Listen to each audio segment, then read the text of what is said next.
Hi guys, ఎలా ఉన్నారు అందరూ? Welcome back to our channel. ఇంకొక కొత్త వ్లాగ్తో. బయట ఎంత ఎండుగున్నా కానీ వద్దని పని చేయాలనిపిస్తుంది కదా, కన్ఫామ్గా వెళ్ళాల్సిందే బయటికి. మేము ఎంత ఎండుగున్నా కానీ ఇంట్లో వాటర్ అయిపోయినాయి, కూరగాయలు తెచ్చుకోవాలి. అలానే ఒకసారి బయట బ్రేక్ఫాస్ట్ తినొద్దామని చెప్పి మా హస్బెండ్ వెళ్దాం అన్నాడు.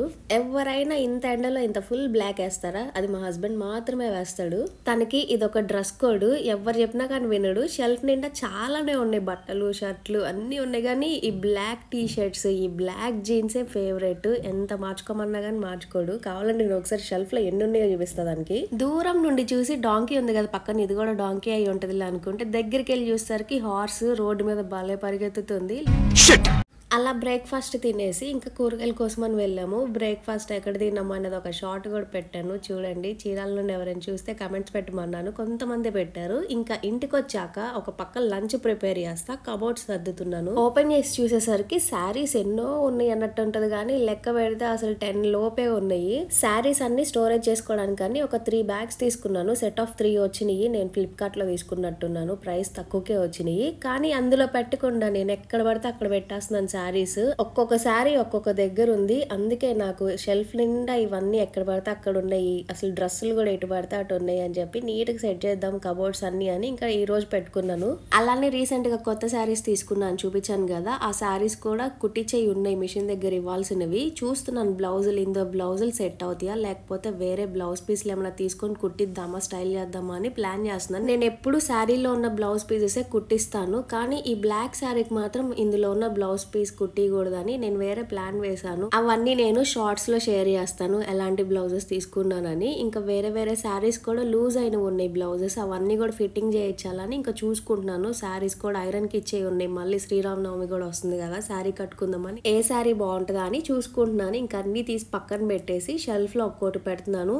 ఈ శారీస్ అన్ని కలిపి ఈ బ్యాగ్ లో పెడతాను. ఈ రోజుల్లో బీరువాళ్ళు మాక్సిమం ఎవరు కొనట్లేదు కదా, ఇంక ఇలాంటివి స్టోరేజ్ బాక్సెస్ కొనటము, కబోర్డ్స్ లో ఇలా నీట్ సెట్ చేసుకోవడానికి ప్రిఫర్ చేస్తున్నారు. ఇంకా నేను కూడా శారీస్ అన్ని ఇలాంటి బ్యాగ్స్ లో బాగుంటుంది అని చెప్పి తీసుకొని ఇంకా అందులో పెట్టుకుంటున్నాను. అసలు డైలీ వేర్ కి సింపుల్ శారీస్ ఉంటాయి కదా, అలాంటివి తీసుకుందాం అని ప్లాన్ ఉంది, కానీ నాకు కుదరట్లేదు. శారీస్ ఏమైనా తీసుకుందామంటే మా హస్బెండ్ ఏమంటాడంటే, నువ్వు శారీస్ తీసుకున్నా డైలీ వేర్ కి నువ్వు కట్టుకోవు అని చెప్పి మా హస్బెండ్ ఏమో వద్దంటాడు. ఈ రోజు చాలానే పనులు పెట్టుకున్నాను. అందులో మెయిన్ పెద్ద టాస్క్ మా సింబాగాడికి హెయిర్ కట్ చేస్తాను. మార్నింగ్ లేచాక ఇంట్లో నా పనులన్నీ కంప్లీట్ చేసుకొని ఫస్ట్ వాడికి హెయిర్ కట్ చేస్తాను. ఎంత ప్రశాంతంగా ఉందంటే, లేకపోతే ఇంట్లో ఎక్కడ పడితే అక్కడ హెయిర్ వాడిది రాలిపోతుంది. గాలి వస్తుంది కదా అని విండోస్ అన్ని ఓపెన్ చేసి పెట్టుకుంటే వాడి హెయిర్ అలా గాల్లో తేలుతా ఉంటది అనమాట. మాకేమో భయం వేస్తుంది, మళ్ళీ మేము తినే ఫుడ్ లో గబక్కని వెళ్ళిపోతుందని. పాపం వాడేం చేస్తాడు, హెయిర్ ఫాల్ అవుతుందని, అందుకే మొత్తం కట్ చేస్తాను. వాడు తినే ఫుడ్ అంతా వాడి తోకకే పెడతాడు. మెయిన్ వాడికి హెయిర్ కట్ చేసేసరికి నాకు 2 గంటలు పట్టింది. అసలు ఎంత ఇబ్బంది పడతాడంటే, కత్తిరి చూస్తే చాలు వాడికి భయము.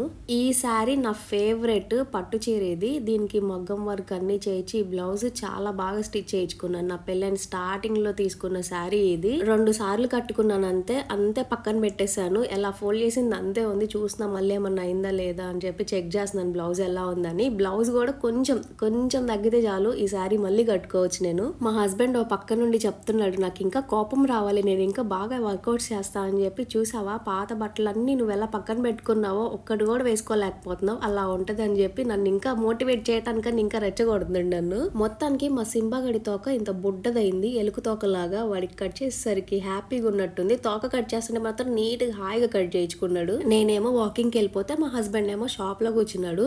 నన్ను మా హస్బెండ్ ఎక్కిరిచాడు కదా. ఇప్పుడు నేను మా హస్బెండ్ ని వాకింగ్ నుండి వచ్చాక కూర్చొని ఎలా ఎక్కిరిచానంటే, మా హస్బెండ్ బట్టలన్నీ షెల్ఫ్ లో అంతే ఉన్నాయి, తనకి టైట్ అయినాయి అని. మొత్తం వింటున్నాడు.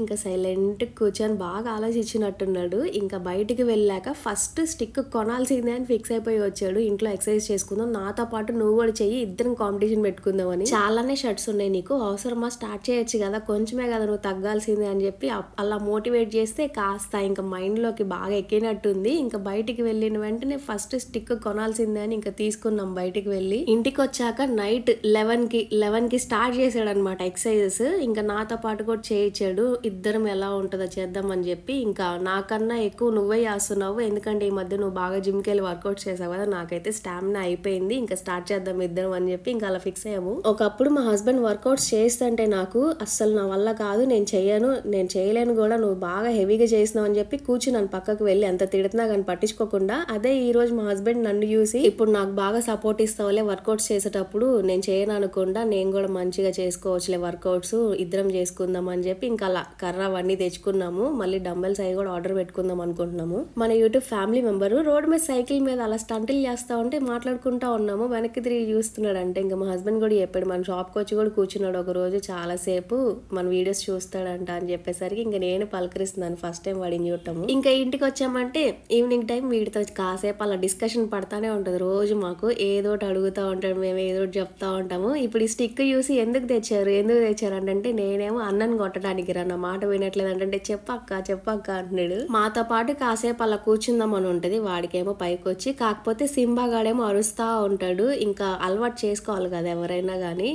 నేను ఇంకా చెప్తున్నాను కొంచెం వాడిని నువ్వు అలవాటు చేసుకో, అప్పుడు అరవకుండా ఉంటాడు, లేదంటే ఇంకా అరుస్తానే ఉంటాడు నువ్వు వచ్చి కూర్చున్నా కానీ వేస్ట్ అని ఇంకా అలా చెప్తున్నాను. పైకి వచ్చాక ఒక షాకింగ్, చెట్టు ఏమో ఊడిపోయి ఉంది, ఎలా ఊడిపోయిందో కూడా అర్థం కావట్లేదు. మా హస్బెండ్ ఏమో పొద్దున్నే సెట్ చేసుకుందులే ఇప్పుడు ఎందుకన్నా కానీ, మళ్ళీ ఏదో ఒకటి అవుతుంది అని చెప్పి అప్పటికప్పుడే కూర్చొని ఇంకా దాన్ని మొత్తం మట్ట అదంతా నీట్గా వేసి మళ్ళీ సెట్ చేశాను దాన్ని నీట్గా. ఎండాకాలం కదా, ట్రేలో కూడా కొంచెం నీళ్లు ఉండేదాకా నేను మార్నింగ్ టైం చెట్లకు నీళ్లు ఫుల్గా పోసేసి ట్రేలో కూడా ఎక్స్ట్రా వాటర్ పోసి పెడతాను. ఒకప్పుడు ఇంటి నిండా చెట్లు పెట్టాను నేను, ఆ టైంలో సరిగ్గా పట్టించుకోలేదు, చెట్లు అలా పాడైపోయినాయి అని. ఈసారి ఈ చెట్లను చాలా జాగ్రత్తగా చూసుకుంటున్నాను. అందుకే నాకు చూడంగానే కొంచెం బాధ అనిపించింది ఎందుకు ఊడిపోయిందా అని. స్లోగా ఇంకా కొన్ని ప్లాంట్స్ తీసుకుందామని థాట్ ఉంది. అన్ని కొంచెం ఇవి కాస్త బాగా పెరిగితే ఇంకా అప్పుడు తీసుకుందామని ఆలోచిస్తున్నాను. ఇంకా వీడియో ఇక్కడతో ఎండ్ చేస్తున్నాను. ఇక్కడ వరకు ఎవరైనా చూస్తే నచ్చితే లైక్ చేసి వెళ్ళండి, మాకు ఇంకా మోటివేషన్ వస్తుంది. కొత్త చూస్తుంటే సబ్స్క్రైబ్ చేసుకోండి. ఈ వ్లాగ్ ఎలా ఉందో కమెంట్స్ లో చెప్పండి. అలానే ఇక్కడ స్క్రీన్ పైన ఇన్స్టాగ్రామ్ ఐడి ఇస్తున్నాను, మర్చిపోకుండా ఇన్స్టాగ్రామ్ లో ఫాలో అవ్వకపోతే ఇప్పుడే వెళ్ళి ఫాలో అవ్వండి. నెక్స్ట్ వీడియోలో కలుద్దాం, బాయ్.